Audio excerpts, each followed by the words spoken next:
1장입니다.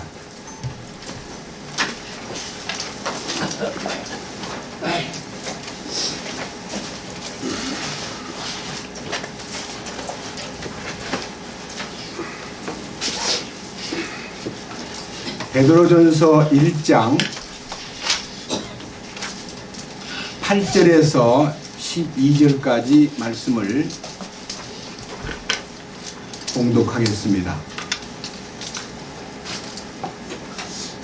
너희가 그분을 보지 못하였으나 사랑하는도다.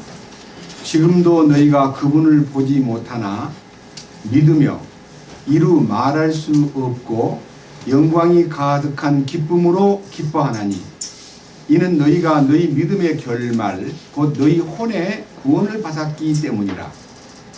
이 혼의 구원에 관하여는 너희에게 임할 은혜에 대하여 대언한 대언자들이 부지런히 조사하고 탐구하되 자기들 안에 그리스도의 영께서 자기들 안에 계신 그리스도의 영께서 그리스도의 고난과 그 뒤에 있을 영광을 미리 증언해 주실 때에 그 영께서 무엇을 혹은 어느 때를 표적으로 보여주셨는지 탐구하였느니라. 그들이 자기들을 위해 그것들을 수행하지 아니하고 우리를 위해 수행하였음이 그들에게 계시되었는데 그것들은 곧 복음을 선포한 자들이 하늘에서 보내신 성령님과 더불어 이제 너희에게 전한 것이요 천사들도 살펴보기를 갈망하는 것이니라. 12절 말씀까지 말씀을 읽었습니다. 잠깐 기도드리겠습니다. 영광받기에 합당하신 주님, 저희들을 사랑해 주시고 이 거룩한 말씀으로 초대해 주셔서 이 말씀에 함께 동참할 수 있고 또 이 말씀이 주는 놀라운 신비에 저희들이 감동을 받고 함께 이 거룩하심에 참여할 수 있도록 기회를 열어주신 주님을 찬양합니다.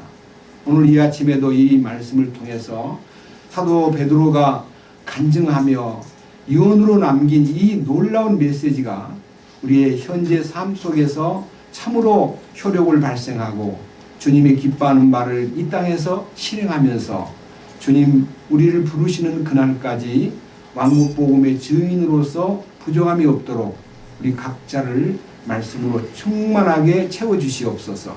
전하는 자나 듣는 자가 함께 주님의 도우심 속에서 이 축복을 나누기를 간절히 간구합니다. 우리 주 예수 그리스도의 이름으로 기도드렸습니다. 아멘.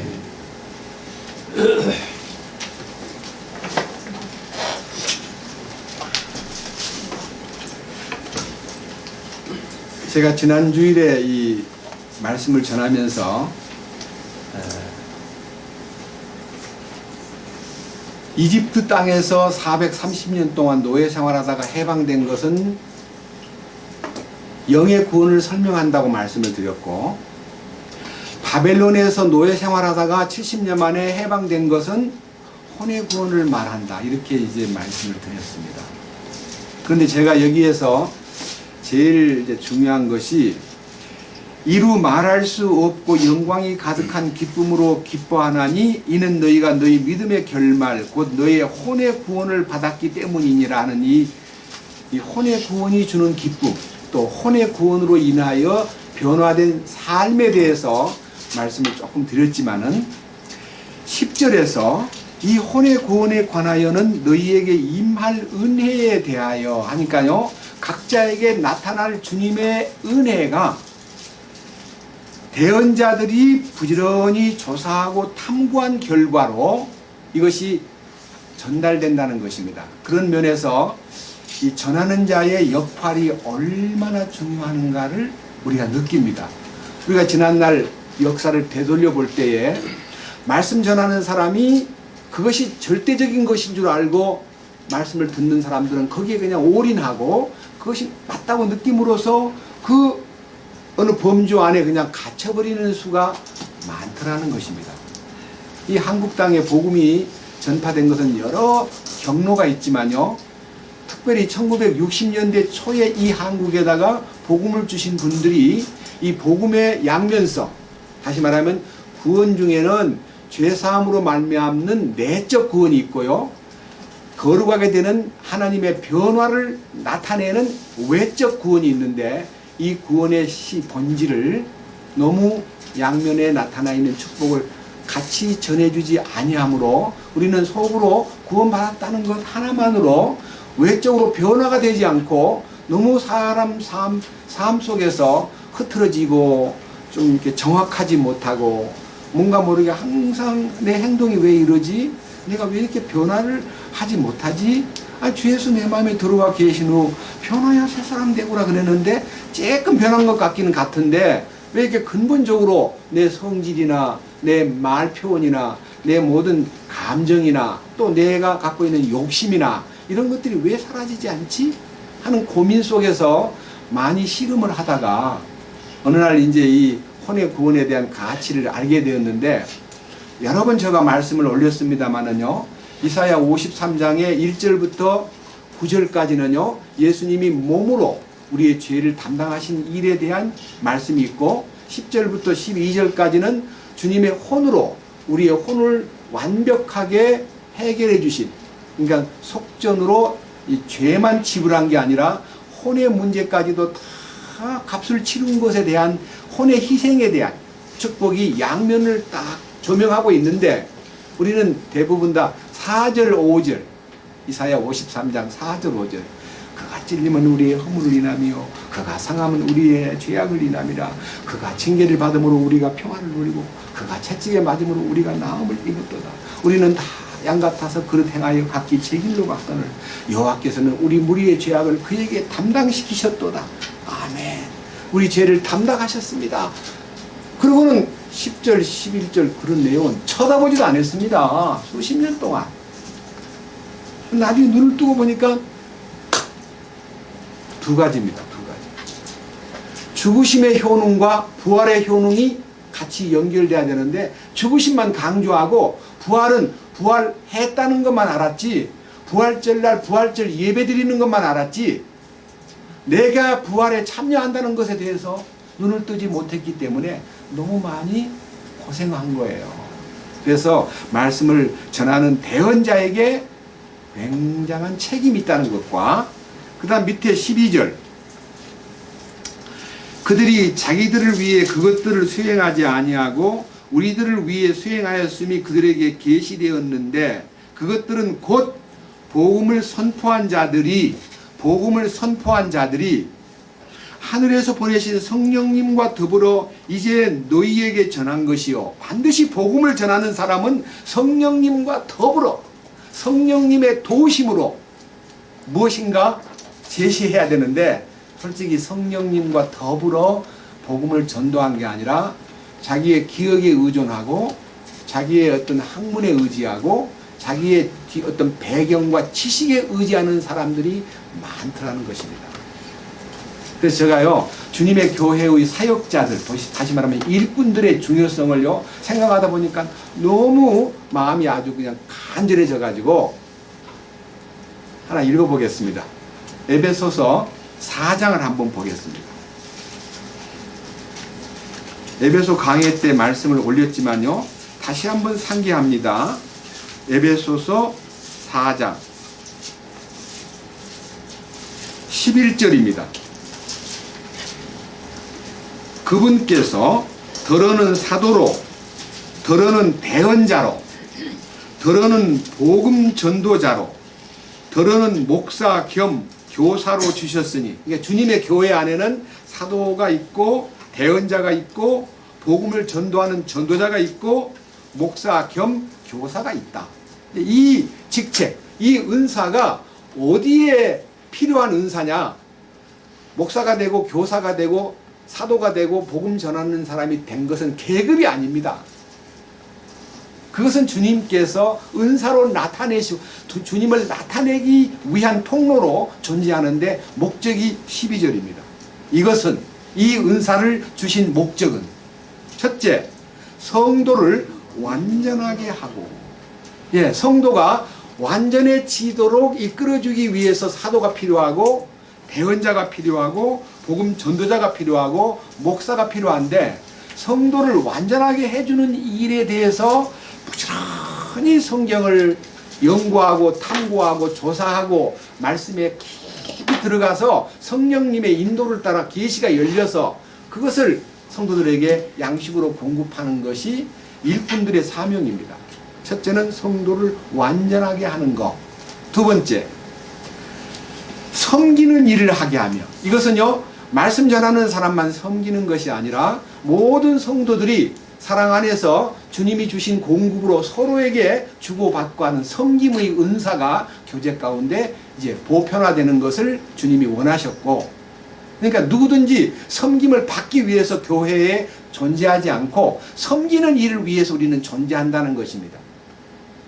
모든 성도들이 섬김에 눈을 떠야 됩니다. 그 다음 세 번째, 그리스도의 몸을 세우게 하려 하며. 그리스도의 몸이 뭡니까? 교회가 완성되는 겁니다. 네? 그래서 우리가요, 이 주님의 교회가 완성되면 신부로 이제 주님에게 혼인 예식을 위해서 떠나는 건데, 우리는 지금 그 신부 훈련을 받는 과정에 있기 때문에 지금 우리의 마지막 지금 과제는요, 완전하게 되는 것을 통해서 섬김을 배우고 섬김을 통해서 몸된 교회가 완성되는 것을 위해서 우리는 충성스럽게 살아야 됩니다. 그런데 그런 일들을 위해서 말씀을 맡은 대언자와 복음을 전도하는 전도자가 성령님의 공급과 이끄심을 따라서 바르게 교육을 시켜야 되는데, 윗사람이 자기가 알고 있는 범주 내에서 말씀을 전하고 있는데 어떤 사람이 자기도 모르는 얘기를 꺼내면요, 그거 어떻게 알았어? 하고 호감을 갖고 이렇게 같이 그 대화의 길을 열어야 되는데, 내가 알고 있는, 전도자가 알고 있고 대언자가 알고 있는 말씀 아닌 다른 약간 좀 엉뚱한 얘기 같은 얘기를 하면은 무조건 잘라내는 겁니다. 여러분 겪었잖아요. 저 친구는 정말 저 이상한 소리를 하는 사람이야.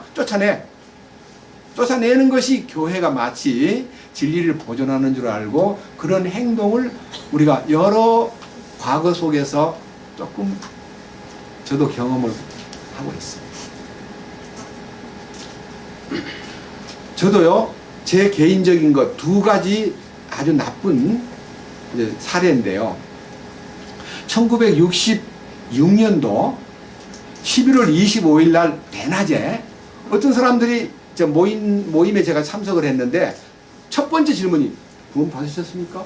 이렇게 손으로 구원 받으셨습니까? 이러는데 굉장히 건방지게 보여가지고, 뭐요? 구원 당신만 받았어요? 나 이미 구원 받았어요. 그러니까 그 사람이 제가 성질을 내니까 슬그머니 가버리더라고요. 왜 구원 받았습니까? 하고 묻는 그 귀한 질문을요, 그분한테 대꾸를 하면서 인상을 써야만 했습니까? 내 속에 구원이 없기 때문입니다. 또 구원받은 이후에 또 어떤 사람한테 이런 질문을 받았습니다. 구원받으면 죄를 안 짓는데 그렇게 삽니까? 묻는데, 그런 것도 있어요? 이렇게 하고 호기심을 갖고 대해야 되는데, 너 죄 안 지어? 제가 그 사람을 째려보았습니다. 제가 그 경험이 없기 때문에 내가 모르는 걸 누가 물으면요, 굉장히 거부 반응을 일으키는 것이 우리의 교만한 성격이라고 느껴집니다.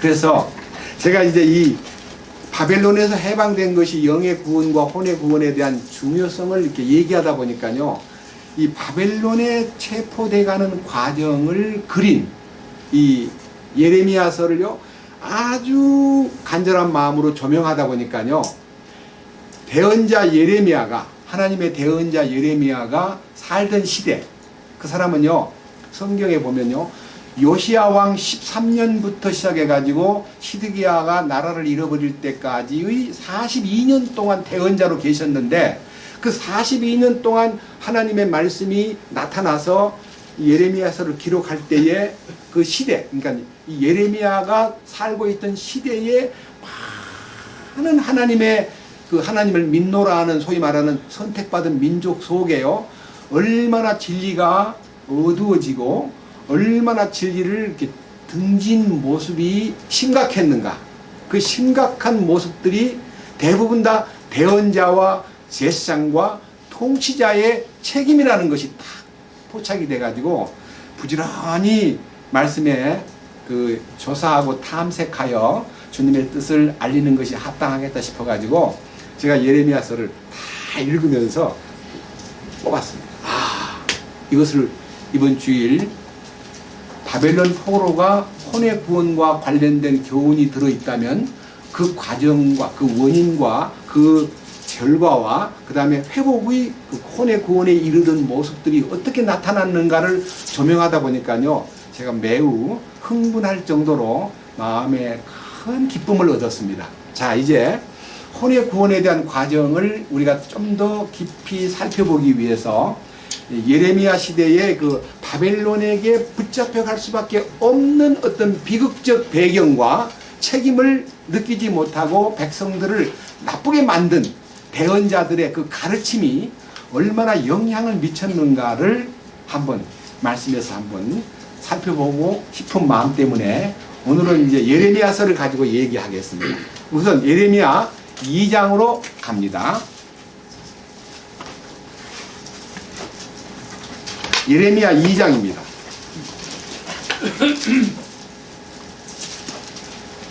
(5절입니다) 주로 설명은 많이 안 하고요, 이 원문 그대로를 읽고 넘어가면서 여러분들도 이 말씀에 함께 참여하시기 원합니다.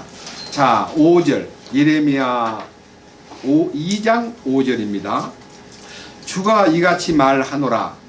너희 조상들이 내게서 무슨 불법을 보았기에 나를 떠나 멀리 가고 허무한 것을 따라 걸으며 허무한 자가 되었느냐.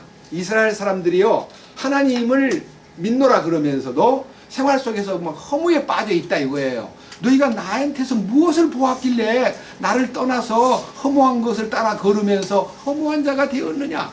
이렇게 이제 질문하시면서 6절 그들은 우리를 이집트 땅에서 데리고 올라오시고 광야고 사막과 구덩이의 땅, 가물고 사망의 그늘진 땅, 아무도 지나가지 아니하고 아무도 거하지 아니한 땅을 지나가게 하신 주께서 어디 계시냐 하지 아니하였도다. 이 말은요, 이집트에서 해방시켜 주시고 광야 생활을 통과하고 그리고 사망의 그늘진 땅에 살던 그 많은 세월 동안에 인도해 주신 주님이 어디 계시나요? 라고 묻지를 않고 살더라 이거예요. 7절 내가 너희를 풍요한 나라로 데려가 그곳의 열매와 그곳에 좋은 것을 먹게 하였거늘 너희는 거기에 들어와서 내 땅을 더럽히고 내 유산을 가증한 것으로 만들었으며, 그러니까요, 약속한 가나안 땅을 상속유업으로 주었는데 그 땅을 더럽히고 그 땅에 들어와 가지고 주님 보실 때 합당하지 않은 생활을 하더라. 이 원인이 8절입니다. 그 원인이 제사장들은 주께서 어디 계시냐 하지 아니하고, 그러니까 제사장들은 주님을 찾지 아니하고, 그 다음에 법을 다루는 자들은, 이건 정치인들입니다. 법을 다루는 자들은 나를 알지 못하며, 하나님을 알고 이 법을 집행해야 되는데 하나님을 무시하고 법을 집행하니까 불법자가 되는 거예요. 그 다음에 목양자들도 내게 범법하고, 양떼를 맡은 목양자들, 목양자라는 게 이제 목사나 교사입니다. 그들도 범법하고, 대언자들은 주님을 의지하여 말하지 않고 바알을 힘입어 대언하며 유익을 주지 못하는 것들을 따라 걸었느니라. 그러니까 여기서 제일 마지막에 대언자가 바알을 힘입어. 이 바알은요, 우상입니다. 예? 우상 중에서 바알신은 태양신입니다. 농경신입니다. 다시 말하면요, 그냥 눈에 보이는 부만 추구하는 바알신을 섬기는 그 상태에서 대언하니까 백성들한테 아무런 도움을 주지 못했다 그랬습니다. 이게 이제 예레미야 시대의 배경입니다. 그 다음 13절 내 백성이 두 가지 악을 행하였으니 곧 그들이 생수의 샘인 나를 버렸고 또 자기들을 위해 물 저장고들, 즉 물을 가두지 못할 터진 저장고들을 팠느니라. 그러니까 생수의 샘이신 주님에게 오면 그냥 생수가 공급될 텐데 그 샘은 버려두고 딴 데 우물 파는 거예요. 딴 데 우물.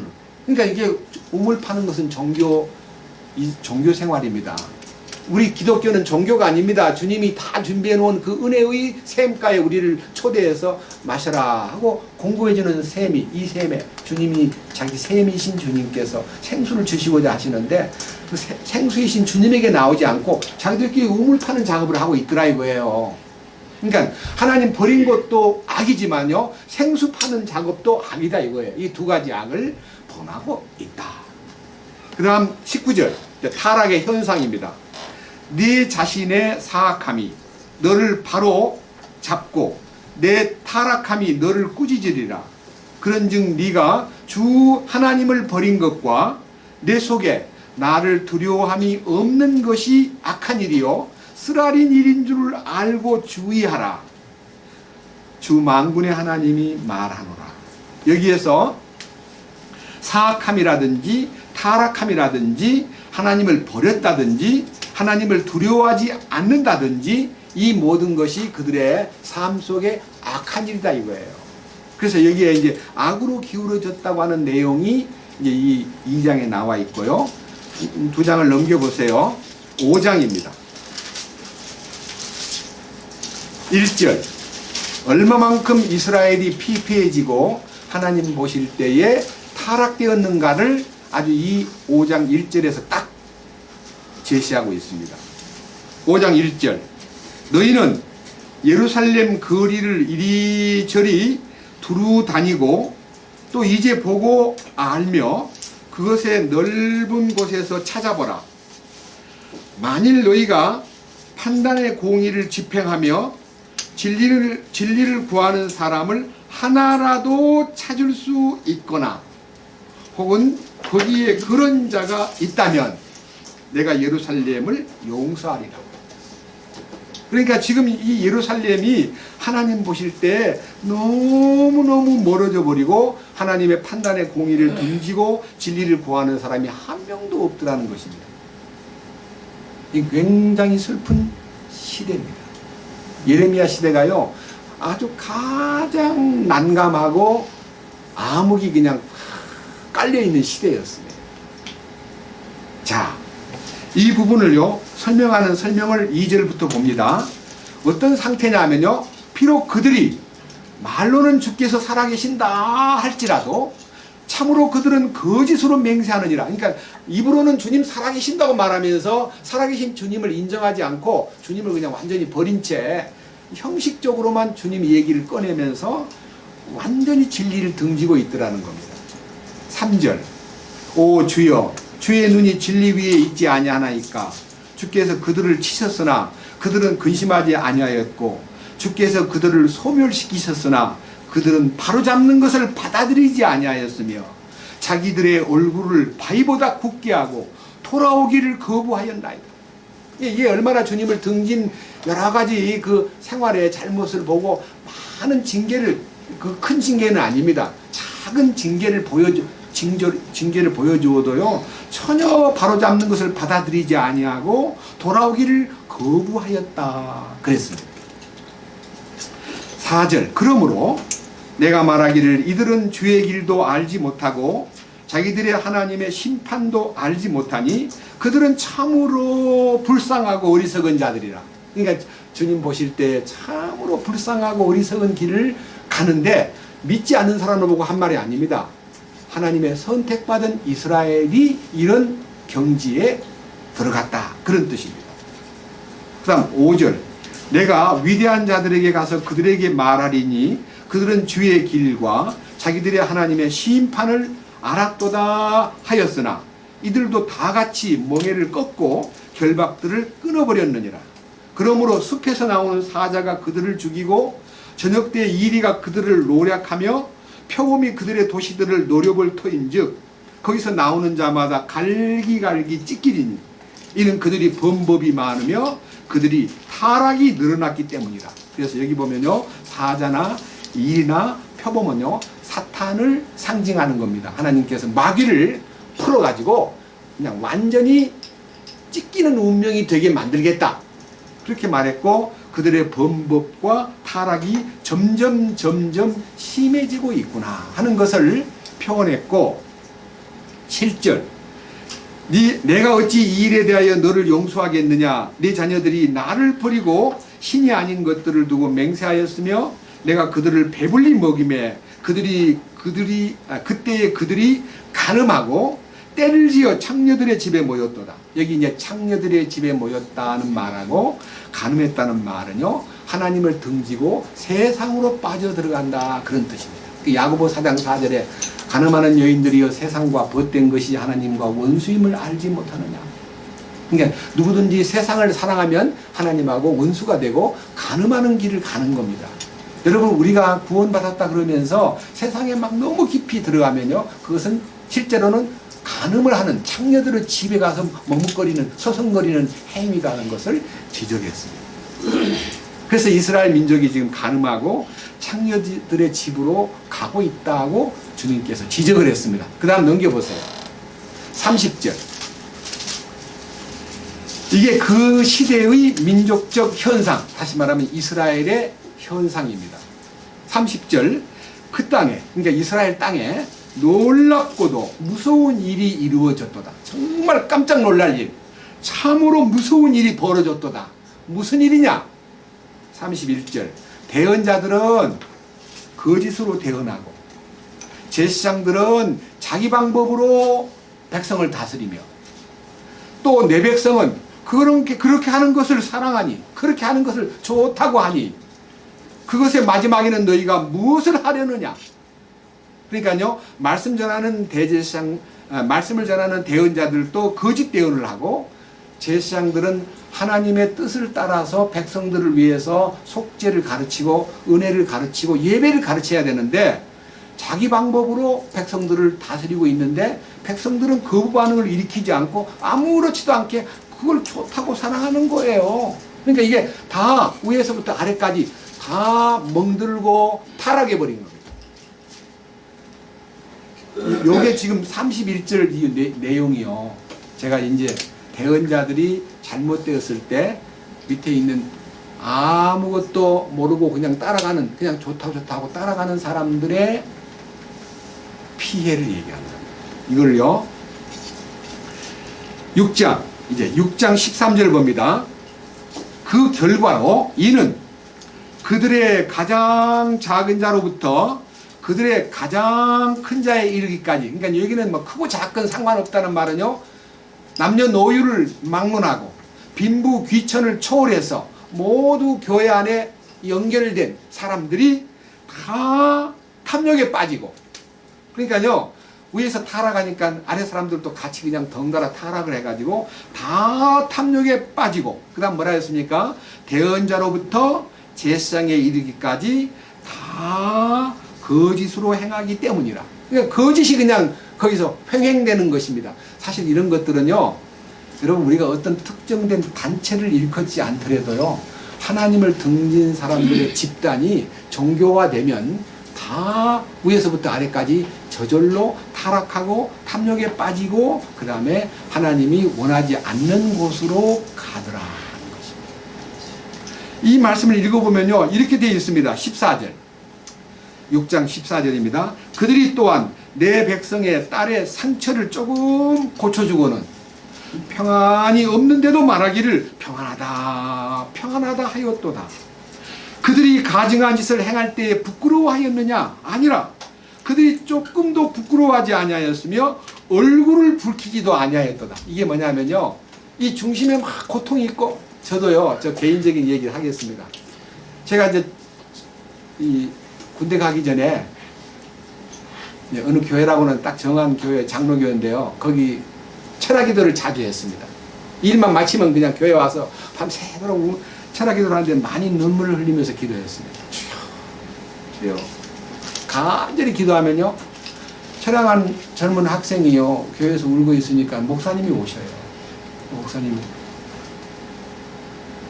서분 무엇이 그렇게 눈물 나고 어렵소 하고 물어요. 제가요, 죄를 안 짓고 싶은데요, 오늘도 죄를 지었거든요. 어떻게 하면 죄를 안 지을 수 있을지 모르겠습니다 하고, 제가 죄 문제를 고민하면 죄를 해결하신 주님만 알려주면 간단할 텐데 참 이쁘구만. 죄를 그렇게 괴로워하고 그렇게 마음이 그렇게 갈망하는 거 보니까 너무 이뻐. 더 열심히 기도해. 그러면 뭐 제 머리에다 손을 탁 얹고는 하나님 아버지시여, 이 젊은이에게 축복하여 주시옵소서. 아브라함의 축복, 무슨 요셉의 축복, 뭐 모세의 축복. 그러면 가요. 근데 그분은 그 일을 해놓고는요, 참 좋은 일을 조금 상처를 고쳐주면서, 자 14절, 내 백성의 딸의 상처를 조금 고쳐주고는 뭐라 그래요? 평안이 없는데도 말하기를 평안하다 평안하다 하였다. 이 가증한 짓이다 이거예요. 저는 그런 기도를 많이 받았습니다. 자, 문제는요 16절입니다. 주가 이같이 말하노라. 너희는 길들 가운데 서서 보며 옛 행로들 곧 선한 길이 어디 있는지 물어보고 그 길을 걸으라. 여기서 길들로 행하라. 그 길 중에 선한 길이 어디 있는지 물어보라. 그 길로 걸으라. 전부 다 이 길은요, 길 대신 예수님에게로 가라는 뜻입니다. 그런데 사람들은요, 그 길이신 예수님, 그 길들 가운데 서서 어디로 가야 될지, 그 선한 길이 어디 있는지 그 길을 따라 걸으라면 주님에게 물어보고 주님이 정하신 길로 가라. 그리하면 너희가 너희 혼을 위한 안식을 얻으리라. 이 혼을 위한 안식이라는 게 굉장히 제게 크게 보였습니다. 혼을 위한 안식이 뭡니까? 마태복음 11장 29절입니다. 예? 주님께서 뭐라 그랬습니까? 나는 마음이 온유하고 겸손하니 나의 멍에를 메고 내게 배우라. 그리하면 너희가 혼을 위한 안식을 찾으리니. 혼을 위한 안식이 딱 준비되어 있는 거예요. 주님을 만나면 길이 보이고 주님을 통해서 혼을 위한 안식이 딱 열리는데, 불행하게도 그런 길을 걷지를 않더라. 그러나 그들은 말하기를 우리가 그 길로 걷지 아니하리라 하였으며, 혼을 위한 안식을 얻는 길을 걷지 않겠다는 겁니다. 이게 이제 타락한 사람의 모습이다 그 말입니다. 그 다음 넘겨보세요. 7장. 이 원인이 어디서부터 나왔냐 하면요, 바로 백성들을 잘못 가르치는 대언자들로 인하여 이런 문제가 왔다 그 내용입니다. 7장 1절. 주로부터 예레미야에게 임한 말씀이라. 이르시되 주의 집 문에 서서 거기서 이 말을 선포하여 이르기를 주께 경배하려고 이 문들로 들어가는 너희 모든 유다 사람들아 주의 말씀을 들으라. 그러니까 성전으로 들어가는 사람들 그 입구에 서가지고, 예레미야야 성전 입구에서 이렇게 외쳐라. 외치는데 어떻게 외치냐면요, 3절. 만군의 주 곧 이스라엘의 하나님이 이같이 말하노라. 너희 길들과 너희 행위들을 고치라. 그리하면 내가 너희로 하여금 이곳에 거하게 하리라. 너희는 이것들이 주의 성전이라, 주의 성전이라, 주의 성전이라 하는 거짓말을 믿지 말라. 참 이상한 얘기예요. 성전 앞에서 이게 성전입니다, 여러분 이게 성전입니다, 주의 성전입니다 라는 말을, 거짓말을 믿지 마라. 여러분 왜 성전이라는 말이 거짓말입니까? 그러니까 이 주의 성전이라고 강조하는 분들의 대언자들의 마음속에는 뭐가 들어있느냐, 그걸 주님께서 보셨기 때문에 이거를 강하게 성전 문에 서가지고 이것이 성전이라고 말하는 사람들의 거짓말을 믿지 말아라 이렇게 말한 거예요. 그게 이제 8절 이하입니다. 보라, 너희가 유익을 끼치지 못하는 거짓말을 신뢰하는도다.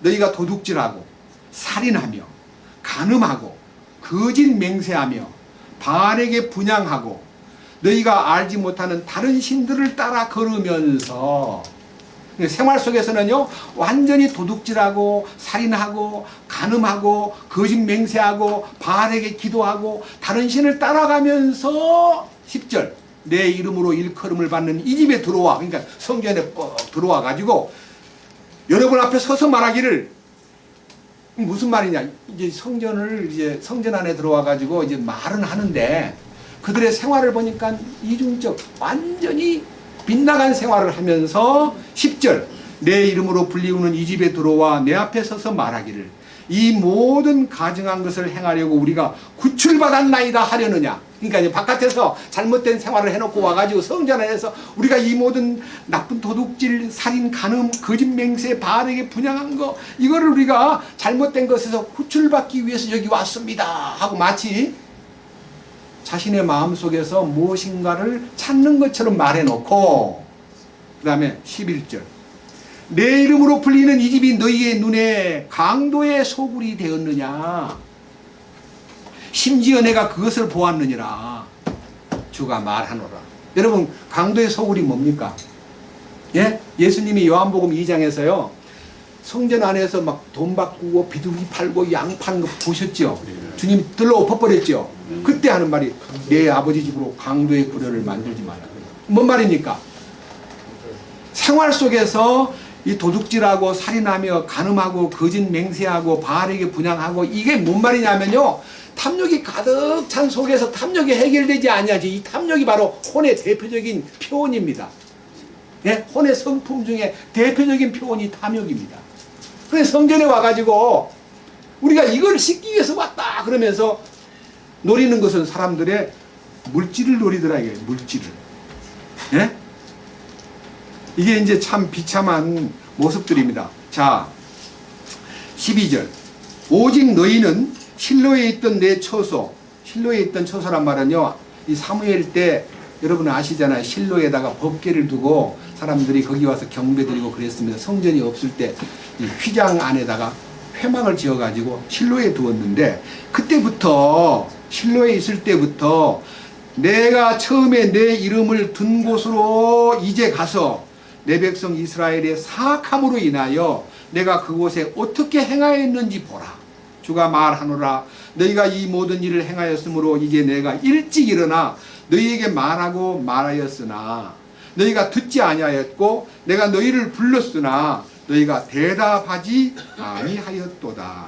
사람들은요 이 말을요 하나님이 일찍 일어나 가지고 사람들한테 말을 했는데 사람들이 듣지 않았다. 그리고 아무리 불러도 대답이 없었다. 그러니까 하나님이 잠자다가 일어났나? 이렇게 말하는 분이 계십니다. 그렇습니다. 이제 또 읽어보면요 있습니다. 그게 무슨 말이냐 그러면요 일찍 일어나라고 하는 말은요 주님께서 대언자들을 일으켜 가지고 자 25절 보겠습니다. 7장 25절 너희 조상들이 이집트 땅에서 나온 날부터 이날에 이르기까지 내가 날마다 일찍 일어나 너희에게 나의 모든 종 대언자들을 보내었으나 그들이 내 말을 듣지도 아니하고 귀를 기울이지도 아니하고 오히려 자기들의 목을 굳게 하며 자기들의 조상들보다 더 악하게 행하였느니라. 그러므로 네가 그들에게 이 모든 말을 할지라도 그들이 네 말에 귀를 기울이지 아니할 것이요 또 네가 그들을 부를지라도 그들이 네게 응답하지 아니하리라. 여기에요 아주 이 타락이 되니까요 말씀이 안 들어오는 거예요. 대언자의 올바른 얘기를 아무리 전해주어도 귓가에도 안 들어오는 거예요. 혹시요 어떤 방법으로 여기 왔다가 말씀을 전혀 못 듣고 누가 이렇게 얘기합니다. 아 가보니까 엉터리로 얘기하더만. 이렇게 이게 자기 귀에 안 들어오니까요 그냥 엉터리로 봅니다. 그리고 뭘 보냐면 이 분위기를 봅니다. 야 그 지하 그 카타콤의 굴 같은데 모였구만.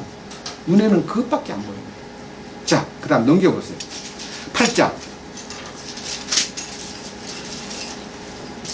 자 이제 4절입니다. 제목부터가요 대언자들의 거짓 가르침이 얼마나 위험한가를 여기에 써놨는데요. 우리는 여기에서요 내가 지금까지 믿음으로 산다고 살아왔는데 나의 스승이 나를 가르치는 복음 전도자가 또 나를 주께로 인도한다는 대언자들이 나에게 어떻게 가르쳐 주었는가에 대해서 생각해 보면요 저도 그런 생활을 30년 넘도록 해왔기 때문에 저도 여기에 해당됩니다. 과거의 전력으로 봐서 저는 전과자입니다. 뭐냐? 자 보세요. 4절. 또 너는 그들에게 이르기를 주가 이같이 말하노라. 그들이 넘어지면 일어나지 아니하겠느냐? 그가 떠나면 돌아오지 아니하겠느냐? 무엇이든지요 신앙생활 하다가 쓰러지거나 넘어지면요 다시 일어나는 것이 하나님 뜻입니다. 이게 넘어지면 일어나야 되고 쓰러지면 다시 떠나가면 다시 돌아오는 것이 원칙이다.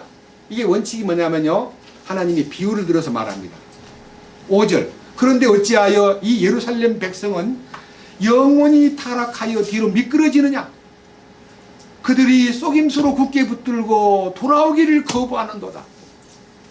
돌아올 줄을 모른다 이거예요. 여러분 주변에서 그런 사람 많습니다.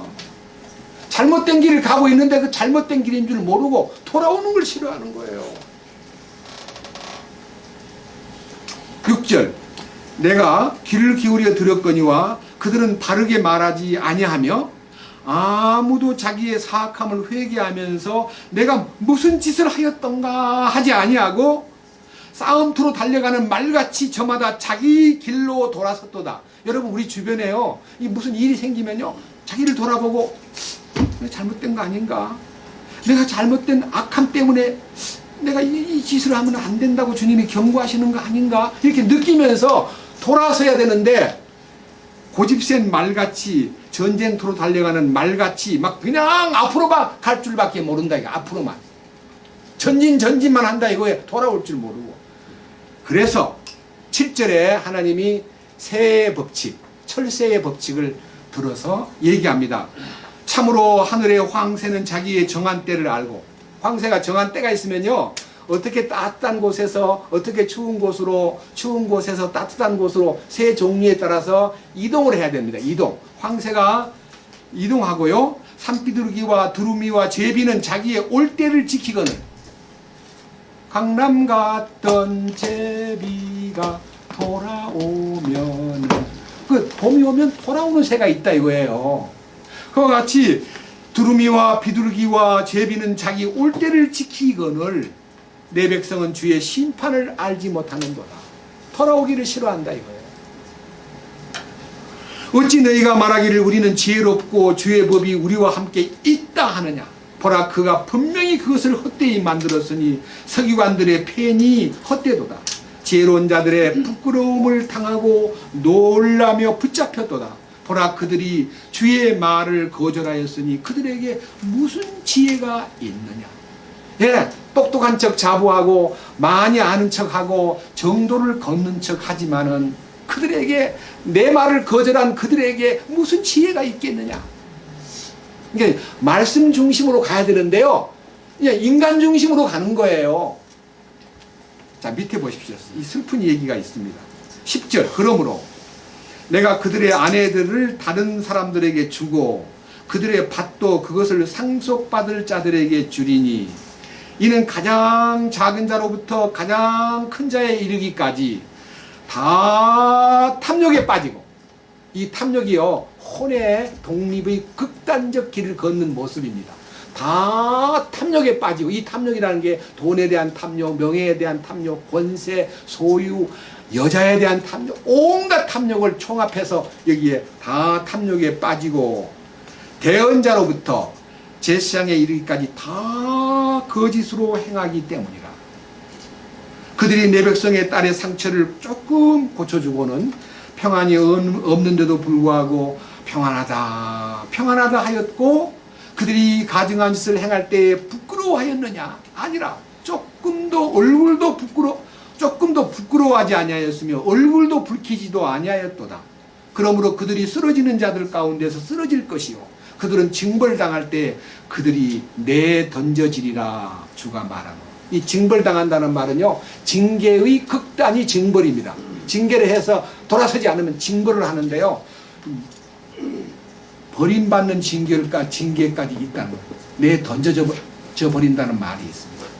자, 이 말씀을 놓고요 좀 생각해 봅시다. 이런 상태에 사니까요 어떤 현상이 오느냐. 예, 우리가 자주 이용한 8장 20절, 21절, 22절 말씀이 이게 바로 결과입니다. 결과. 수확할 때가 지나고 여름은 가까이 와서 끝이 나고 있는데 우리는 구원을 받지 못하였도다. 이 구원은 제사함 받는 구원 아닙니다. 예, 믿음의 결말, 곧 혼의 구원입니다. 수확할 때, 이제 마지막 수확할 때 혼이 주님 앞에 건실하고 죄와 상관없는 몸으로 거룩함에 이르렀을 때에 주님을 만나야지. 수확할 때란 말은 추수 때를 얘기하는데 우리 추수 때가 언제입니까? 교회가 완성될 때 추수하는 때입니다. 지금 추수 때가 멀지 않았습니다. 자, 그 다음 21절. 내 백성의 딸의 상처로 인하여 나도 상하였으며. 그러니까 요 말씀은요, 하나님이 예레미야를 통해서 한 말씀이에요. 하나님의 백성이 상처를 입고 고통을 받는데도 적당히 고쳐주고 평안하다고 거짓말했기 때문에 나도 너무너무 가슴이 아프다. 암담하게 되고 놀라워한다. 내가 암담하고 놀라움에 사로잡힌 그들을 보고 있다. 22절. 길르앗에는 유향이 없는가? 유향은 좋은 약입니다. 치료제입니다. 좋은 약도 있고 거기에는 의사가 없는가? 의사도 있어요. 그런데 왜 내 백성이 건강을 회복하지 못했는가? 이 딸의 건강이라는 것이요, 혼이 건강해지는 것을 얘기하는 겁니다.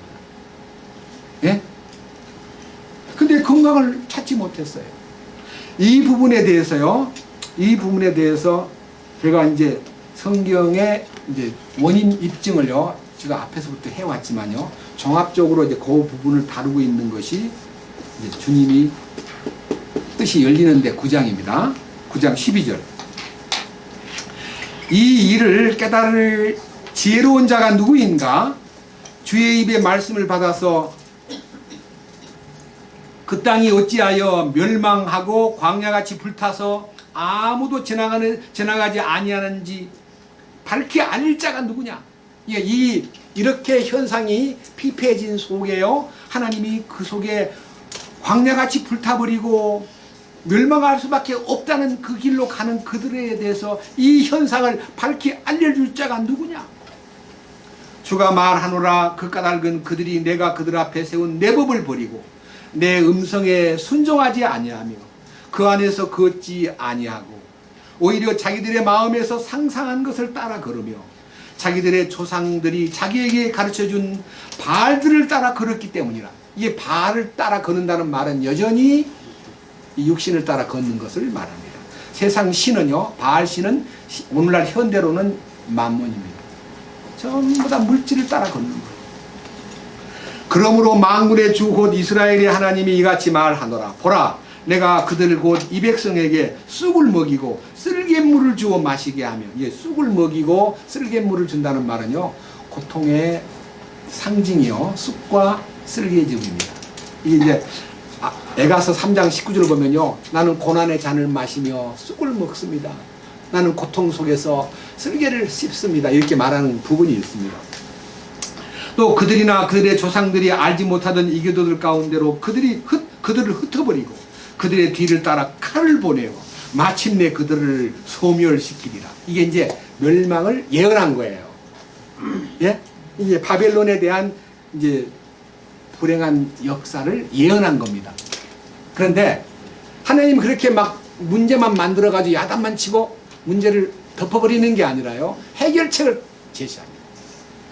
예레미야 15장으로 갑니다. 예레미야에게 말씀이 열립니다. 15장 10절을 보면요, 예레미야가 낙담한 그 표현이 나와 있습니다. 예레미야의 낙담. 너무너무 무지하니까 예레미야가 아무리 외쳐도 말을 안 들으니까 심히 낙담해 있을 때에 16절, 15장 16절. 내가 주의 말씀들을 발견하고 그것들을 먹음에 주의 말씀이 내게 기쁨과 마음의 즐거움이 되었사오니. 이거를요, 따로 읽을 때는요, 그냥 아주 좋은 말로만 보였는데요, 이런 나쁜 현상과 아주 비참한 종교적 배경에서 타락한 민족을 놓고 심히 마음 아파하고 낙담해 있는 이 예레미야에게 말씀이 나타나가지고 그 말씀을 이제 먹게 만들고 그 말씀이 발견됨으로써 마음의 기쁨과 즐거움이 회복이 되는 거예요. 예레미야 개인에게. 예? 마음의 기쁨과 즐거움이 회복되면서 만군의 하나님이여 나는 주의 이름으로 불리나이다. 주님의 이름으로 불리우는 주님의 소유가 됨으로써 이 예레미야의 속에 강한 성령님의 역사가 시작되었습니다. 이 부분을 이제 하나님이 제시한 비전입니다. 예레미야 한 사람에게 나타난 겁니다. 그 다음 이 부분을 이제 구체적으로 이제 얘기하는 말씀 20장으로 갑니다. 예레미야 20장.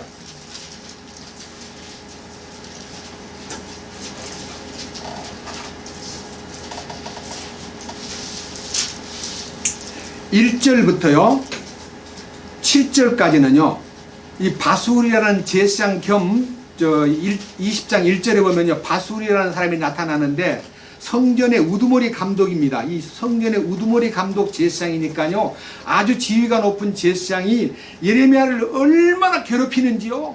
예레미야가 너무너무 그 사람 때문에 막 벌벌벌 떨면서 그 사람 이름을 3절에서요 예레미야가 그 사람을 보고 마골 밉사빔이야. 저 사람은 마골 밉사빔이야. 바술이라는 사람이 너무너무 무섭게 막 대드니까요 이름을 하나 지었는데 마골 밉사빔이라고 이름을 지었습니다. 이 마골 밉사빔이라는 말을 제가 이제 히브리어로 사전을 찾아보니까요 그 사람만 나타나면 그냥 두려움이 넘치는, 두려움이 막 사방에 둘러있다 그런 뜻이에요. 사방에 두려움이란 뜻입니다. 예? 사방에 두려움이 내게 몰려오는구나 하고 이 사람이요 엄청나게 이 예레미야를 핍박합니다. 그러나 8절, 자 20장 8절입니다. 그런 중에 주의 말씀이 날마다 내게 치욕거리와 조롱거리가 되었으므로 내가 말을 시작한 이후로 부르짖되 폭력과 노력에 대해 부르짖었나이다. 그 잘못된 현상과 잘못된 환경을 향해서 막 대언을 하는데요 그때마다 욕을 먹고 조롱을 당하고 이 말씀을 시작한 이후로부터 아무 인기가 없는 거예요. 예레미야가 엄청나게 고통을 받는 거예요. 9절, 그래서 그때 내가 말하기를 내가 다시는 그분에 대하여 언급하지 아니하며 그분의 이름으로 말하지 아니하리라 하였으나 너무 괴로우니까요 나 이제 더 이상 말씀을 말할 수가 없구나. 아무도 귀를 기울이지 않고 아무도 알아주지 않으니까 내가 이제 말을 중단하겠다 하고 마음속에다가 이제 말을 딱 가둬놓고 입을 딱 닫으니까 어떤 일이 벌어집니까? 그분의 말씀이 내 마음속에서 타오르는 불 같아서 내 뼛속에 사무치니 내가 참기에 지치고 가만히 있을 수가 없도다. 막 속에서 막 말씀이 막 발효가 되는 거예요. 막 폭발하는 힘이 생기는 거예요.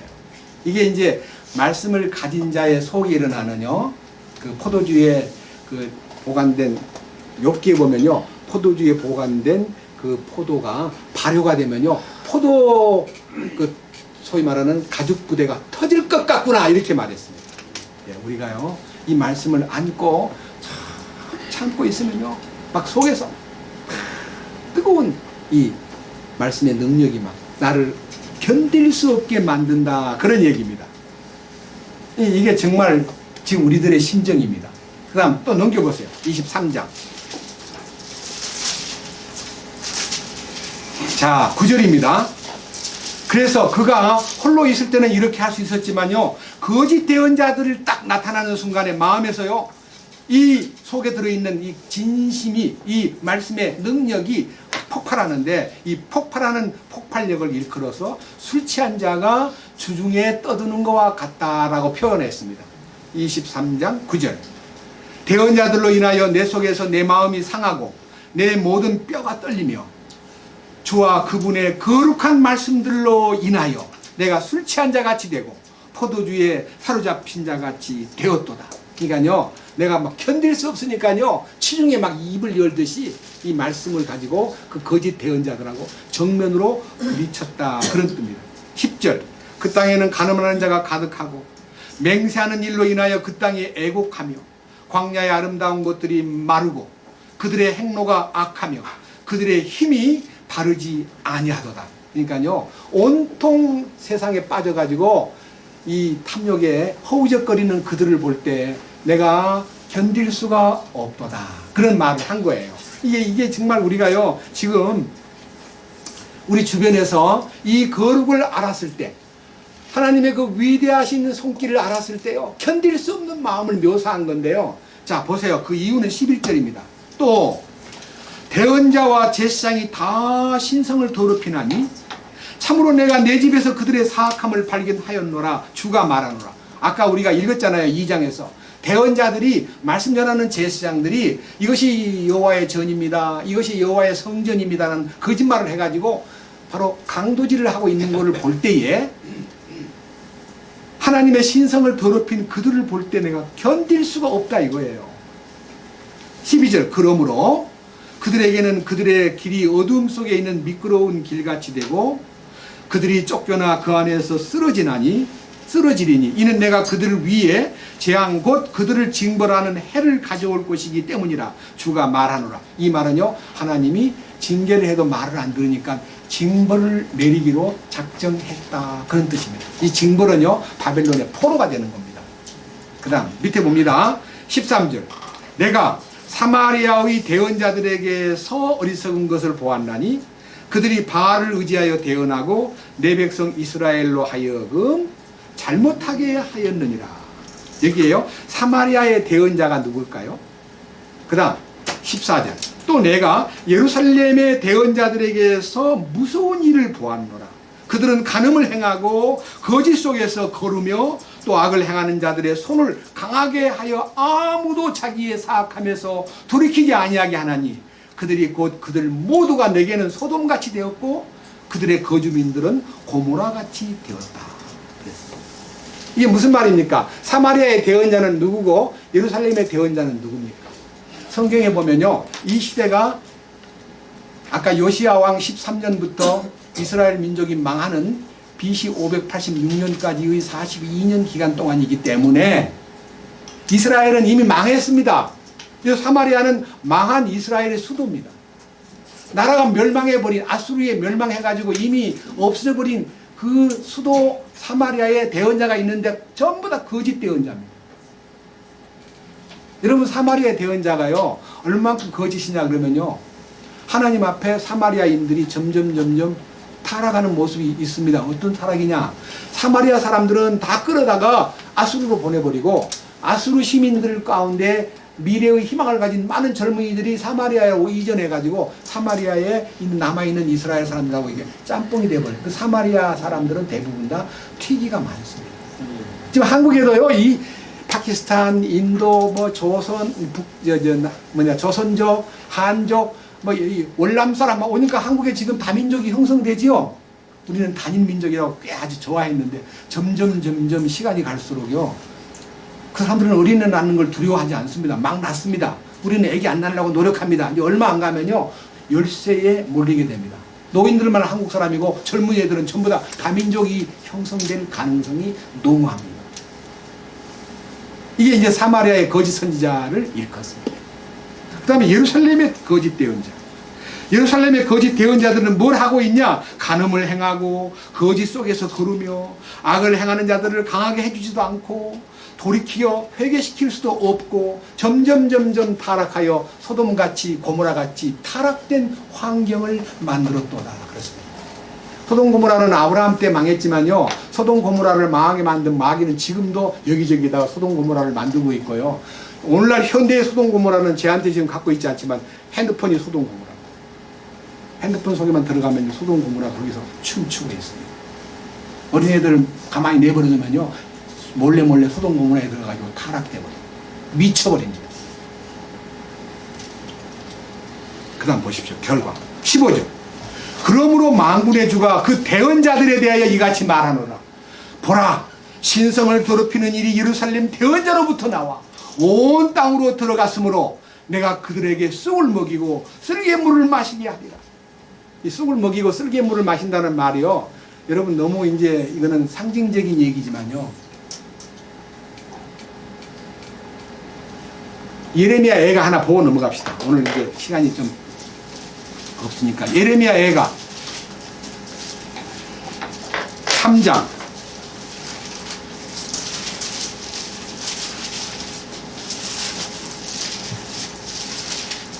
17절 3장 17절입니다. 주께서 내 혼을 평강에서 멀리 떠나게 하시니 내가 형통함을 잊었나이다. 내가 이르기를 나의 힘과 나의 소망이 주를 떠나 사라졌다 하였다. 힘도 없고 소망도 없어졌습니다. 주님을 떠난 결과로 나는 힘도 잃고 소망도 잃어버렸습니다. 19절. 내가 나의 고난과 나의 재난 곧 쓸과 쑥과 쓸개를 기억하며 내 혼이 여전히 그것들을 기억함으로 내 속에서 겸손하게 되었도다.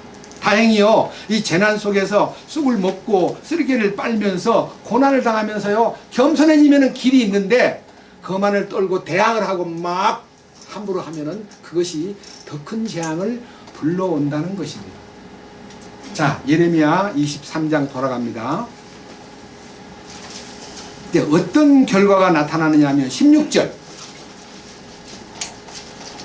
만군의 주가 이같이 말하노라. 너희에게 대언하는 대언자들의 말에 귀를 기울이지 말라. 그러니까요, 예레미야의 하나님의 대언은 귀를 기울이지 않고 막 거절하더니 너무 안타까우니까 너희들 주변에 있는 예루살렘의 대언자나 사마리아의 대언자의 말은 귀를 기울이지 말아라. 왜냐하면 그들은 너희를 헛되게 만드는 자들이니 그들은 주의 입에서 나오지 아니하고 자기 마음에서 나온 환상 계시를 말하느니라. 야, 이게요, 여러분, 자기 마음에서 나온 환상 계시가 뭔지 아세요? 그 다음에 딱 설명되어 있어요. 자기 마음에서 나온 환상 계시가요, 말씀이 딱 막혀버리니까요, 환상 계시를 어디서 의존하는? 꿈에 의존해요. 꿈에. 자, 이거 보세요. 자, 25절. 내가 그 대언자들이 말하는 말을 들었거니와 그들이 내 이름으로 거짓들을 대언하며 이르기를 내가 꿈을 꾸었다, 내가 꿈을 꾸었다 하는도다. 흠자랑하는 거예요. 꿈에 뭘 봤다고. 이 일이 어느 때까지 거짓들을 대언하는 대언자들의 마음속에 있겠느냐. 참으로 그들은 자기 마음의 속임수로 말하는 대언자들이로다. 꿈꾼 거는 거짓말 꾸민 것도 많고요, 꿈에 뭘 봤다는 거 가지고 해몽을 하는데 사람들을 해롱해롱하게 만드는 거예요. 자기가 꿈꾼 거 가지고요, 설교를 대신하는 사람들은 거짓 대언자. 밑에 보십시오. 27절. 그들은 자기 조상들의 바알로 인해 내 이름을 잊은 것 같이 저마다 자기 이웃들에게 자기 꿈들을 말하며 백성으로 하여금 내 이름을 잊게 하려고 생각하는도다. 주가 말하노라. 꿈을 꾼 대언자들은 꿈을 말하며 내 말을 가진 자는 신실히 내 말을 말할지니라. 알곡에 비하면 겨가 무엇이냐. 그래서요, 주께서 공부한 말씀은 알곡이고요, 꿈을 가지고 말하는 사람은 겨를, 껍데기. 예? 겨가 뭔지 아시죠? 껍데기를 갖다 먹이는 거예요. 겨를 먹여. 쭉정이. 여러분, 북한에는요, 옥수수 막 대도 옥수수 뿌리도 먹게 만들어요. 배가 고프니까. 정치하는 사람 잘못하니까요, 백성들이 그냥 겨를 먹고 사는 셈이에요. 알곡을 먹도록 주님께서 준비하셨는데, 알곡은 말씀이고 겨는 꿈 얘기예요. 그래서 주님께서 29절에 이렇게 말합니다. 겨를 불태울 수밖에 없는 말씀을 보여주면서 주가 말하노라. 내 말이 불같지 아니하냐. 바위를 산산조각 부수는 쇠망치 같지 아니하냐. 예, 부스러뜨리고, 여러분, 관념과 종교와 인간의 의와 교만과 탐욕을 부스러뜨리는 방망이 같고 쇠망치 같고 겨를 불태워버리는 불같이 나타나가지고 주님 말씀을 이렇게 나타냈는데, 자, 한번 들어보세요. 이제 거짓 선지자들이, 대언자들이 어떤 방법으로 이제 말씀을 전하느냐 하면요. 29절. 주가 말하노라. 내 말이 불같지 아니하냐. 바위를 산산조각 부수는 쇠망치 같지 아니하냐. 주가 말하노라. 그런즉 보라. 각각 자기 이웃에게서 내 말들을 도둑질하는 대언자들을 내가 대적하노라. 이제는요, 꿈 얘기하다가 말씀을 도둑질해가지고 백성들한테 풀어먹는다 이거예요. 오늘날 많은 강단에서 주님의 말씀을 받아서 계시의 여우로 자신의 속에서 이루어진 메시지를 백성들에게 알곡을 먹이는 강단은 너무너무 적고요, 전부 다 지식으로, 꿈 얘기로, 철학으로, 신학으로 사람들을 아주 배고프게 만들고 결을 먹이는 환경이 됐다는 것을 우리는 이 말씀을 통해서 좀 약간의 환경을 간파해야 될 필요가 있습니다. 밑에 보십시오. 32절. 주가 말하노라. 보라, 거짓 꿈들을 대언하고 그것들을 말하며 자기의 거짓말과 경솔함으로 내 백성을 잘못되게 하는 자들을 내가 대적하노라.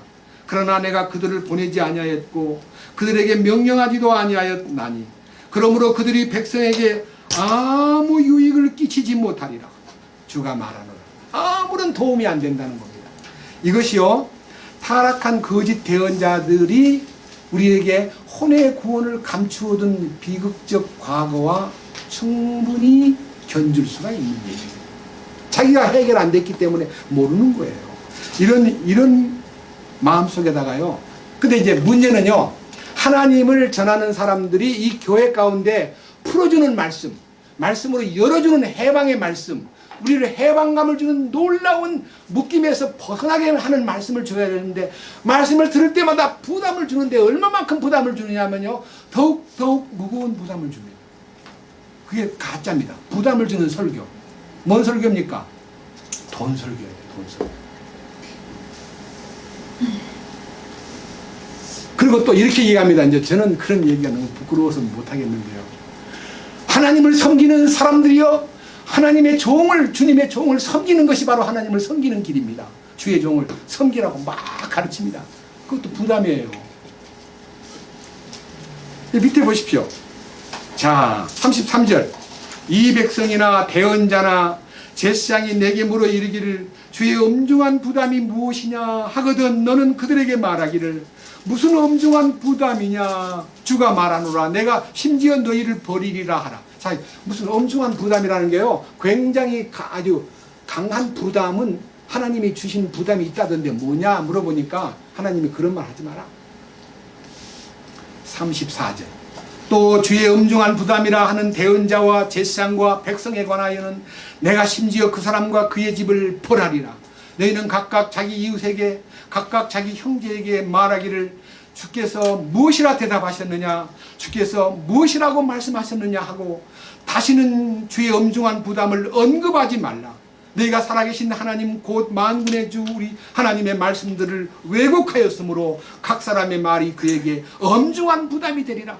말씀을 잘못 가르치면 전부 다 부담만 주는 거예요. 막 무거운 짐을 줘요. 설교 끝나고 집에 갈 때도 다음 주일날이 부활주일 맞지? 부활주일 헌금을 내래. 그것도 보통 내지 말고 특별하게 내래. 이렇게 부담을 안고 집에 갑니다. 돈도 생활비도 없고 어려워 죽겠는데 또 뭘 내라 그러니까 뭐라고 가르치냐면 여러분 내일 힘협 거들랑 신협에 가면 됩니다. 신협이 뭐예요? 엄중한 부담이에요. 아니 헌금을 하고 나니까 평생 부담을 짊어지고 가야 돼. 말씀을 왜곡함으로써 뭐가 됐어요? 엄중한 부담을 주는 거예요. 자, 37절. 너는 그 대언자에게 이같이 말하기를 주께서 내게 무엇이라고 대답하였느냐, 주께서 무엇이라고 말씀하셨느냐 하라. 그러나 너희가 말하기를 주의 엄중한 부담이라 하므로 주가 이같이 말하노라. 너희가 이 말고 주의 엄중한 부담을 말하였으므로 내가 너희에게 사람을 보내어 말하기를 너희는 주의 엄중한 부담이라 하지 말라 하였나니. 그러니까 어디에도 하나님 말씀에는 엄중한 부담이 없다는 겁니다. 풀어줘야 돼요. 해방시켜야 돼요. 왜? 진리를 알지니 진리가 너희를 자유케 하리라 그러지 않았어요? 자유를 줘야지 왜 부담을 줍니까? 저는 이 교제 가운데 와서요, 이렇게 장소가 어려워도 여러분한테 부담을 안 주기로 결정했습니다. 왜? 주님 앞에서 저는 과거에 엄중한 부담을 주는 단체에서 너무 많은 사람을 부담을 줬기 때문에 이후로는 그들에게 절대로 물질 문제는 말하지 않겠다는 마음으로 주 앞에 약속을 했기 때문에 저는 12년 동안 이 교제 가운데서 한 번도 11조나 헌금 얘기를 한 적이 없습니다. 그것을 여러분 자랑하는 거 아닙니다. 자, 문제는요, 이 부분에 대해서 이제 이렇게 엄중한 부담을 주고 이제 나쁘게 하니까 하나님이 결정을 딱 내립니다. 25장. 하나님의 결정을 봅시다. 1절. 제목이 뭡니까? 70년 기간 동안 황폐해진다는 건 징계를 내리는 겁니다. 징계. 구체적인 징계입니다. 유다왕 요시야의 아들 여호야김의 제4년 곧 바벨론 왕 느부갓네살이 제1년에 유다의 온 백성에게 예레미야에게 임한 말씀이라. 대언자 예레미야가 유다의 온 백성과 예루살렘의 모든 거주민에게 그것을 말하여 이르되, 이제 예언이 이제 나타납니다. 유다왕 아몬의 아들 요시야의 제13년부터, 요게 이제 아까 요시야의 제13년이라는 요 기간이요, 예레미야 1장 2절에 나와 있습니다. 그리고 제가 읽어보니까 역대하 32장인가 이제 이 요시야 왕이 나타나가지고 그 정치 역대하 36장 역대하 장수를 잊어버렸습니다. 역대하 30 몇 장에 요시야 왕이 출연되는데 36장. 36장입니까? 아니야, 그거는 예. 요시야의 아들 여호야. 예. 아니죠. 35장. 예, 35장 1절부터. 예, 죄송합니다. 거기 다 나와 있습니다. 자, 그 다음 보세요. 3절. 유다왕 아몬의 아들 요시야의 제13년부터 이날 곧 제23년까지 주의 말씀이 내게 임하였으므로 내가 일찍 일어나 너희에게 말하고 말하였으나 너희가 귀담아 듣지 아니하였도다. 그러니까요, 이 예레미야가요 40년 동안 이스라엘 민족한테다가 아무리 말씀을 전해도 귀를 열지 않는 거예요. 얼마나 답답했겠습니까? 오늘날 모임으로 말한다면요, 예레미야 혼자요 말씀을 전하고 이 옆에 동족 가운데 동조자가 없었다는 거예요. 한 명도. 얼마나 쓰라린 길을 걸었을까요? 자, 4절. 또 주께서 일찍 일어나 너희에게 자신의 모든 종 대언자들을 보내셨으나 너희가 귀담아 듣지 아니하였으며 들으려고 귀를 기울이지도 아니하였도다. 여러분, 오늘날 우리가요 제일 중요한 것은 죄 사함 받은 다음에 주님이 우리에게 허락한, 여러분 제가 얘기합니다, 죄 사함과 동시에 혼의 구원이 이루어진 것을 확실히 여러분 아셔야 됩니다. 따로 혼의 구원이 별개로 나타나 있는 거 아닙니다. 근데 그 축복을 발견하지 못한 분들이 죄사함이 뭐더라고 가르쳐가지고 거룩하게 되고 변화되고 성화되고 이기는 자가 되고 죄 없이 사는 길을 알려주지 아니하였으므로 우리는 죄와 더불어 사탄에게 지배를 받고 살았던 과거 때문에 약간의 트라우마가 걸린 것 같아요. 너무 이걸 몰랐기 때문에 제가 강조하다 보니까 마치 혼의 구원이 별도의 구원인 것처럼 여러분한테 익혀졌다면요, 이해해 주시고 그 부분에 대해서 여러분 마음을 푸시기를 바랍니다. 혼의 구원이 따로 있는 거 아닙니다. 이해하시겠죠? 그 다음 보십시오. 자, 5절. 그들이 이르기를 이제 너희는 각각 자기의 악한 길과 너희의 악한 행위들을 버리고 돌아와 주께서 너희와 너희 조상들에게 영원 무궁토록 주신 땅에 거하고 다른 신들을 따라가며 그들을 섬기거나 그들에게 경배하지 말고 너희 손으로 만든 것들로 내 분노를 일으키지 말라. 그리하면 내가 너희를 해하지 아니하리라 하였도다. 주가 말하노라. 그럼에도 너희가 내 말에 귀를 기울이지도 아니하고 너희 손으로 만든 것들로 내 분노를 일으키며 너희 자신을 해하였느니라. 그러므로 만군의 주가 이같이 말하노라. 너희가 내 말을 듣지 아니하였은즉 보라, 내가 사람을 보내어 북쪽의 모든 가족과 내 종 바벨론 왕 느부갓네살을 취하고 그들을 데려다가 이 땅과 그것의 거주민들과 사방의 이 모든 민족들을 치게 하며 그들을 진멸하여 그들로 하여금 놀랄 일과 비웃음거리가 되게 하고 영원한 폐허가 되게 하리라. 주가 말하노라. 이게 이스라엘이 바벨론에 멸망당할 것에 대한 예언입니다. 얼마만큼 처참해졌냐? 10절, 25장 10절입니다. 또 내가 그들로부터 환희의 소리와 기쁨의 소리와 신랑의 소리와 신부의 소리와 맷돌 소리와 등불빛을 제거하리라. 모든 기쁨을 제거하리라. 모든 빛을 제거하리라. 캄캄함과 슬픔에 빠져버린 것입니다. 11절. 그리하여 이 온 땅은 황폐한 곳이 되고 놀랄 일이 되며 이 민족들은 70년 동안 바벨론 왕을 섬기리라. 이게 이제 세상에 빠져버린 거예요. 지금 우리 주변에요, 구원받고 너무너무 슬프고 안타까운 일은요, 교회 안 나오는 것만 아니라요, 신천지로 간 사람이 얼마나 많은지 모릅니다. 여러분 생각에 구원을 받았다는 사람이 신천지로 가?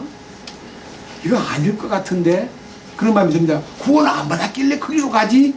근데 제가 성경을 유심히 보니까요, 이단에 빠지는 거요, 구원받아도 가능하다는 것이 나와 있는 구절 하나가 있습니다.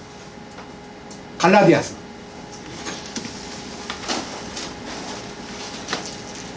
갈라디아서입니다.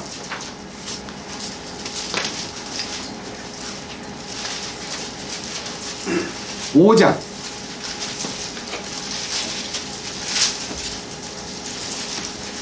16절.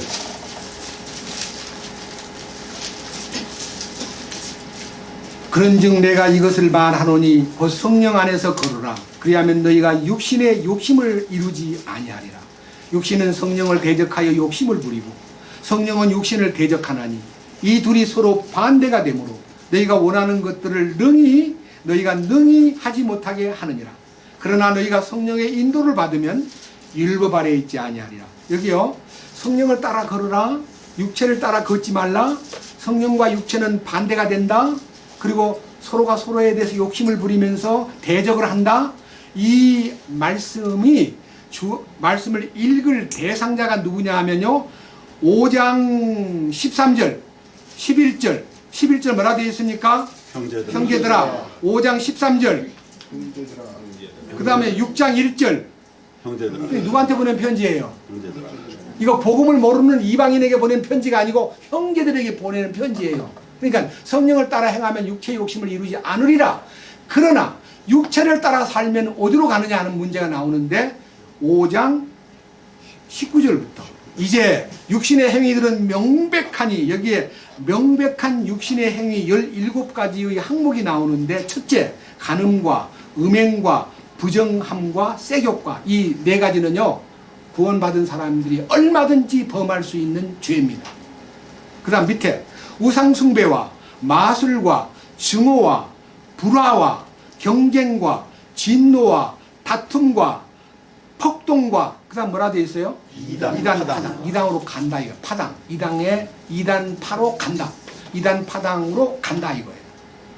또 시기와 살인과 술 취함과 흥청됨과 또 그와 같은 것들이라. 자, 여기까지요. 이 17개의 항목 가운데 우리가 주의할 점이 마지막 20절 끝절에 있는 폭동과 이단 파당.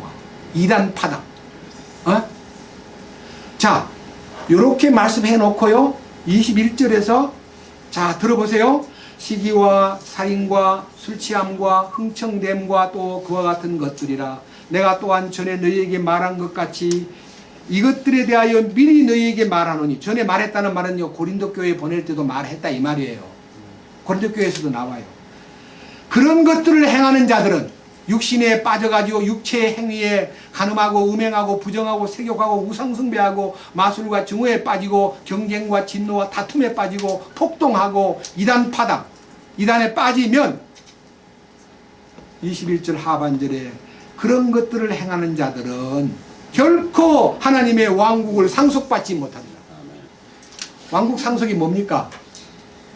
천연왕국에 못 들어간다 이 말이에요.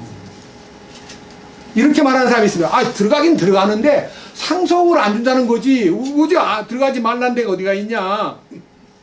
못 들어간다는 말이 어디가 있냐? 들어가기는 들어가는데 상을 못 받는다는 말 아니냐? 맞습니까? 천연왕국에 왜 우리를 데리고 갑니까? 통치권자를 만들려고 데려갔지. 거기 가서 놀아라고? 천년 동안 국민 노릇하라고?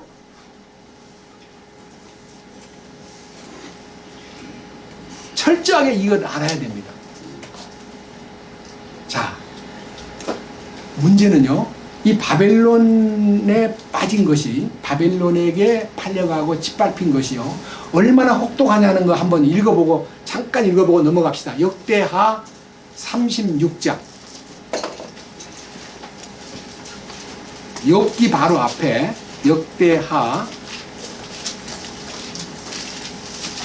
36장.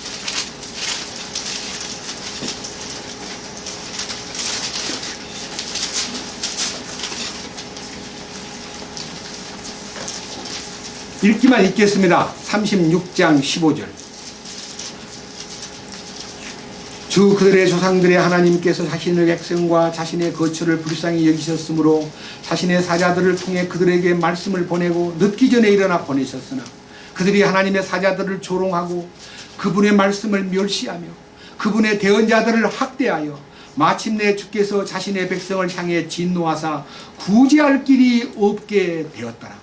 그러므로 그분께서 갈대아 사람들의 왕을 그들에게 데려오심에 그가 그들의 성소가 있는 집에서 칼로 청년들을 죽이며 청년이나 처녀나 나이든 자나 나이 들어 등이 굽은 자나 불쌍히 여기지 아니하였더라. 그분께서 그들을 다 그의 손에 주시고 또 큰 것이든 작은 것이든 하나님의 집의 모든 기구와 주의 집의 보물과 왕과 그의 통치자들의 보물을 그에게 주시니 그가 이 모든 것을 바벨론으로 가져갔더라. 또 그들이 하나님의 집을 불태우며 예루살렘 성벽을 헐고 그곳의 모든 궁궐을 불태우며 그곳의 모든 그릇들을 부수고 또 칼에서 피한 자들을 그가 바벨론으로 사로잡아 가매 그들이 거기서 페르시아 왕국이 통치할 때까지 그와 그의 아들들이 종이 되었더라. 이로써 예레미야의 입으로 하신 주의 말씀이 성취되어 마침내 그 땅이 자기 안식을 누렸으니 70년을 성취하기 위해 그 땅이 황폐할 동안 안식을 지켰더라. 여러분, 이게 예루살렘이 망한 것에 대한 얘기인데요. 다 불타고 궁전도 무너지고 성전도 무너지고 그 안에 있는 모든 기구들 다 빼앗기고 막 죽일 때 안 죽은 사람은 포로로 끌고 가고, 이게 엄청난 징계입니다. 여러분, 이 징계가요, 주님께서 회개를 시키기 위한 기회라는 걸 잊지 마십시오. 징계는 다 받는 것이거늘 없으면 너희가 사생자요. 징계는 하나님의 거룩에 참여하고 하나님의 완전에 참여하고 하나님이 원하는 의의 열매를 맺기에 합당한 자가 되기 위한 방법이라고 히브리서 12장에 기록되어 있기 때문에 나중에 히브리서 12장을 읽어보시면 징계의 목적이 있습니다.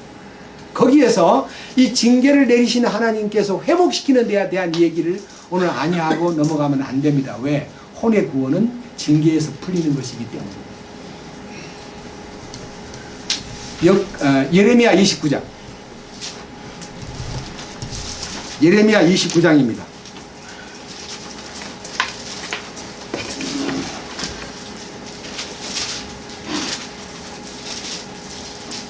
10절. 주가 이같이 말하노라. 바벨론에서 70년이 찬 뒤에 내가 너희를 돌아보고 너희를 향한 나의 선한 말을 이행하여 너희를 이곳으로 돌아오게 하리니 너희를 향해 내가 생각하는 생각을 내가 아노라. 그것은 평안을 주려는 생각이요 재앙을 주려는 생각이 아니니 곧 기대하던 결말을 너희에게 주려는 것이라. 뭘 준다고요? 결말이 뭡니까? 믿음의 결말. 예?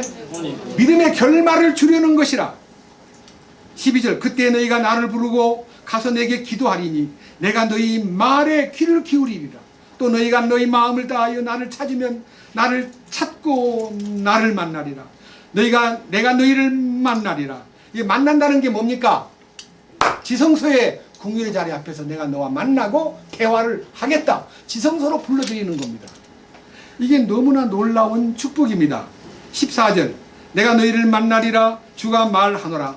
또 내가 너희 포로된 것을 되돌리고 모든 민족으로부터 내가 너희를 쫓아내어 머물게 한 모든 곳으로부터 너희를 모으리라. 주가 말하되 내가 너희를 다시 데려오되 내가 너희로 하여금 포로가 되어 끌려가서 떠나게 했던 곳으로 데려오리라. 어디로 와요? 회복이잖아요. 회복. 예? 본 땅으로 들어오지요. 이 본 땅으로 들어옴으로써 이루어진 축복에 대해서요, 혼의 축복에 대해서 31장으로 갑니다. 31장 10절. 예레미야 31장 10절입니다. 오 민족들아, 너희는 주의 말을 듣고 먼 섬들에서 그것을 밝히 알리며 이르기를 이스라엘을 흩으신 이께서 그를 모으시고 목자가 자기 양떼를 지키듯 그를 지키시리니 주께서 야곱을 구속하셨고 그보다 강한 자의 손에서 그를 구속하셨도다.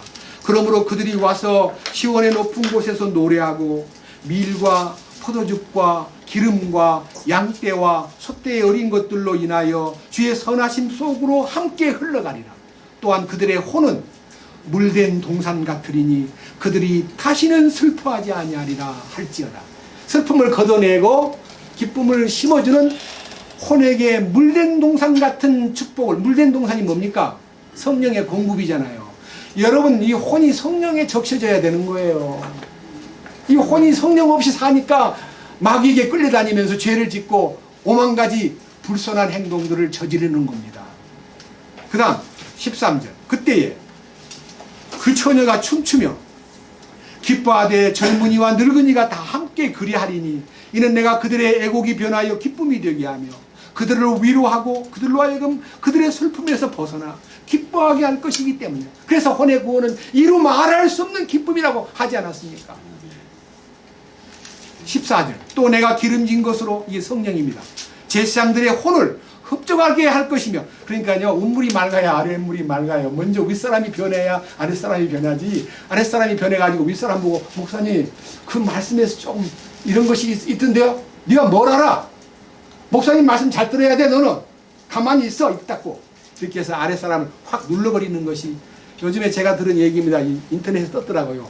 목사님 말, 교인들이 성경 많이 읽으면 목사님 목회가 힘든다. 그러므로 교인들은 성경을 가능한 대로 열심히 보지 않게 지도해야 된다. 이래 있어요. 목사님이 목회하기가 힘든다는 거야. 성경을 많이 알면. 이 얼마나 슬픈 얘기입니까? 그래서 주님이 뭐라 그랬어요? 14절 그래서 먼저 주님도 그걸 아시니까 내가 기름진 것으로 제사장들의 혼을 흡족하게 할 것이요 내 백성은 나의 선함으로 만족되리라 주가 말하노라. 이게 주님의 선하심이요 백성들을 변화시키려면 윗사람인 제사장을 변화시키더라는 겁니다. 주님을 찬양합니다. 아멘. 그 다음 하나 더 봅시다. 23절입니다. 23절 예레미야 31장 23절 만군의 주 곧 이스라엘의 하나님이 이같이 말하노라. 내가 그들의 포로된 자들을 다시 데려올 때에 그들이 유다의 땅과 그것의 도시들에서 이 말을 여전히 사용하리니 오 정의의 처소요 거룩한 산이요 주께서 내게 복 주시기를 원하노라 하리로다. 그 황폐된 예루살렘이 정의의 성이 되고 거룩한 산이 되고, 그게 뭔 말입니까? 정의와 거룩이 이루어지는 장소, 혼의 회복입니다. 여러분 혼이 회복이 되면 내 혼을 회복시키시며, 여러분 시편 23편에 있는 다윗의 시 가운데 내 영혼을 소생시키시며라는 단어는 잘못된 겁니다. 내 혼을 회복시키십니다. 그리고 주님이 나를 어떻게 한다고요? 의의 길로 인도하십니다. 여기 정의의 처소요 거룩한 산이요. 이 정의와 거룩이 나타나는 거예요. 혼이 회복될 때. 그 다음 24절 또 유다 그 자체와 그것의 모든 도시에는 농부들과 양떼를 데리고 나가는 자들이 함께 거하리니. 그 다음 내가 피곤한 혼을 흡족하게 하고. 혼이 얼마나 피곤합니까? 이 죄악 세상에 시달리면서 돈 벌랴 욕심을 채우랴 좋은 집을 얻으랴 좋은 자가용을 굴려야 되고 그러다 보니까 얼마나 혼이 피곤합니까? 그러니까 혼이 피곤하면 어떻게 돼요? 영마저도 그냥 자빠져요.